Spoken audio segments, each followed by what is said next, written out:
Sir, கன்னிராசிக்காரர்களுக்கு இந்த குரு பயிற்சி கொடுக்கக்கூடிய ஜாக்பாட்டுகள்னா என்னென்ன? கன்னிராசிக்காரங்களுக்கு மிகப்பெரிய யோகமா லாபத்துக்கு குரு பகவான் வருகிறார். இது வரைக்கும் இவங்களுக்கு வேலையில இருந்த அத்தனை பிரச்சனையும் சால்வ் ஆகுது மட்டும் இல்லாம ப்ரமோஷனும் கிடைக்கக்கூடிய ஜாக்பாட் முதல்ல.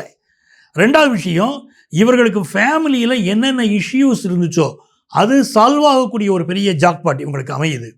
எந்த காரியம் எடுத்தாலும் இப்போ எனக்கு வெற்றிங்க, நான் கில்லி மாதிரி நிற்பங்க அப்படிங்கிறாங்க பாருங்க. அந்த ஜாக்பாட் பெரிய வெற்றிகள், தொட்ட காரியங்கள் எல்லாம் வெற்றிகள். நீங்கள் லைஃப்பில் எது எது இது வரைக்கும் அச்சீவ் பண்ணணும்னு நினச்சிங்களோ அத்தனை விஷயங்களும் அச்சீவ் பண்ணக்கூடிய மிகப்பெரிய யோகம், நல்ல பணவரவு வருது. அது ஒரு பெரிய ஒரு ஜாக்பாட்டாக உங்களுக்கு அமையுது. கண்டிப்பா சார். அதே மாதிரி கன்னிராசிக்காரர்களுக்கு இந்த இல்லற வாழ்க்கையில தொடர்ந்து பிரச்சனையா இருக்கு.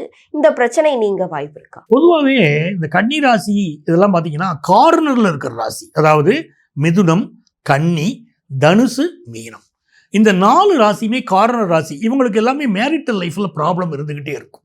ஏன்னா இவங்களுக்கு 7ஆம் இடத்தின் அதிபதி, திருமண ஸ்தானம் இருக்கு பாருங்க, அந்த 7ஆம் இடத்தின் அதிபதியே பாதகாதிபதி.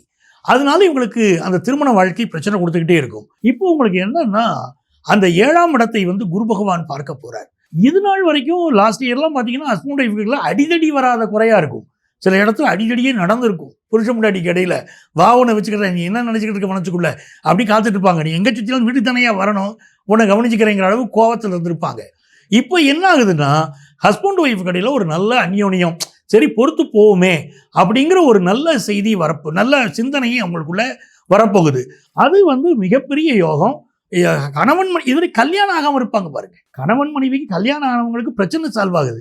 கல்யாணம் ஆகாதவங்க உடனே நமக்கு கமெண்ட்ஸில் கேட்பாங்க, சார் கல்யாணமே ஆகலையே எங்களுக்கு என்ன ஆகும் கேட்பாங்க பாருங்க. கல்யாணம் ஃபிக்ஸ் ஆயிரும் உங்களுக்கு. நிறைய பேருக்கு காதல் கல்யாணம் ஃபிக்ஸ் ஆகும்.